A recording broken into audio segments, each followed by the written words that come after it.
Assalamu alaikum to everyone. Today I am telling you about the Geoffrey Chaucer. He wrote the prologue to the Canterbury Tale in Urdu.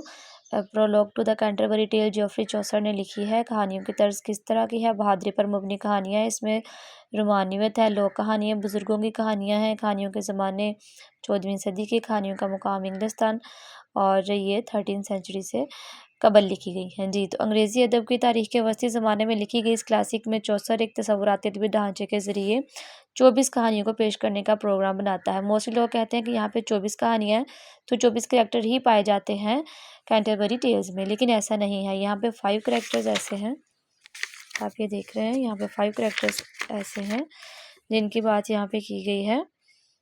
The carpenter, Navier, the dire and the tapestry maker.